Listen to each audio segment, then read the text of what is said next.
اللہ سے جڑنے کے لیے نماز ہے کہ نماز پہلی امتوں کو 2 نمازیں، ہمیں 5. پہلی امتوں کی مسجد کوئی نہیں، ہماری مسجد. پہلی امتوں کی اذان کوئی نہیں، ہمیں اذان ملی.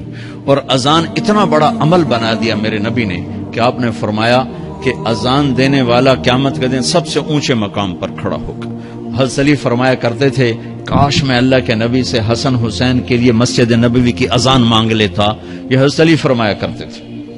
اور جنگ قادسیہ میں مؤذن زخمی ہو گیا تو اذان دینے کے شوق میں سردار آپس میں الجھ گئے، کہتا میں دوں گا، کہتا میں دوں گا. پھر قرہ اندازی ہوئی جس کا نام نکلا اس نے اذان دی. حضرت عمر فرمایا کرتے تھے اگر میں امیر المومنین نہ ہوتا، اگر میں خلیفہ وقت نہ ہوتا تو میں مسجد نبوی کا مؤذن بننا پسند کرتا. کسی کو اذان نہیں ملی، ہمیں اذان. پہلا مؤذن بلال بنا.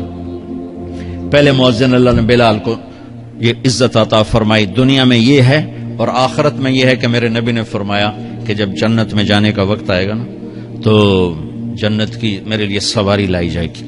میں اس سواری پہ بیٹھوں گا تو اس کی جو وہ رسی ہوگی نا وہ ایسے نیچے گر جائے گی، نیچے گرے گی. اس رسی کے یعنی اس کی جو لگام ہوتی ہے نا وہ نیچے گرنے کا مطلب ہے یہ ایسے نیچے گر گئی. اب نیچے گرنے کا مطلب ہے کہ اس کی ڈرائیونگ میرے نبی نے نہیں کرنی.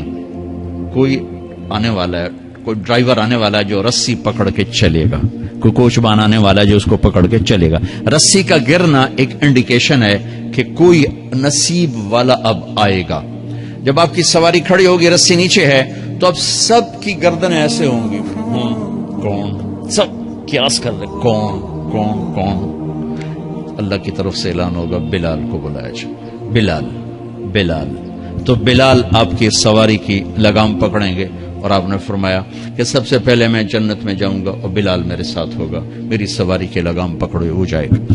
تو ہمیں اذان ملی، کسی امت کو اذان نہیں ملی. ہمیں 5 نمازیں ملی، کسی امت کو نمازیں نہیں. 2 نمازیں، ایک فجر کی 2 رکعت، عصر کی 2 رکعت.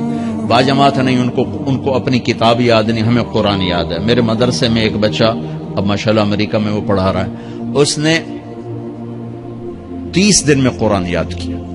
صبح یاد کرتا تھا، شام کو تراویح میں سناتا تھا. میرے مدرسے کا بچہ ہے، صبح بیٹھ کے مغرب تک پورا ہے سپارہ یاد کر کے اور عشاء کو تراویح میں سنا دیتا تھا. اللہ نے میں ایسا قرآن دے دیا کہ 1 مہینے میں بھی یاد ہو جاتا ہے. 3 دن میں بھی ایک بزرگ نے یاد کیا، 3 دن میں قرآن یاد کیا. اللہ نے ہمیں قرآن کی دولت عطا فرمائی. پڑھنے کے لیے 5 نمازیں عطا فرمائی، تہجد کی نماز عطا فرمائی، اوابین کی نماز دی، اشراق کی نماز دی، چاشت کی نماز دی. نماز کے کتنے دروازے کھول دیے. اور میرے نبی کی آخری نصیحت تھی میری امت نماز نہ چھوڑنا، نماز نہ چھوڑنا، نماز نہ چھوڑنا. اور اس 14 صدی میں کوئی موقع ہے نماز چھوڑنے کا تو وہ میرے نبی کے نواسے کی کربلا کا ہے کہ جب ظلم بھی انتہا پر تھا اور مظلوم بھی اپنی آخری حدوں پر تھا اور کائنات نے نہ ایسا ظلم دیکھا، نہ ایسے مظلوم دیکھے، نہ ایسی پاکیزہ ہستیاں دیکھی، نہ ایسے درندے دیکھے. تو سورج ڈھلا، نماز کا وقت ہوا ہے تو آپ نے سبحان اللہ، آپ نے زہیر سے فرمایا کہ شمر سے کہو نماز پڑھنے دے.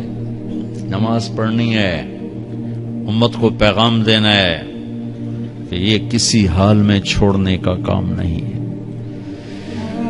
تو انہوں نے آگے بڑھ کے شمر سے کہا نماز پڑھنے دو. انہوں نے کہا نہیں، نماز نہیں پڑھنے دیں گے، ہماری تلوار چلے گی. انہوں نے واپس آ کر کہا جی وہ کہہ رہے ہیں ہم جنگ نہیں روکیں گے، تلوار چلے گی.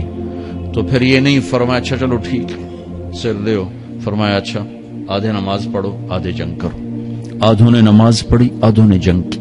پھر انہوں نے جنگ کی اور پہلوں نے نماز پڑھی. اور عصر سے پہلے سب کے سر کٹ کے نیزوں پہ چڑھ گئے.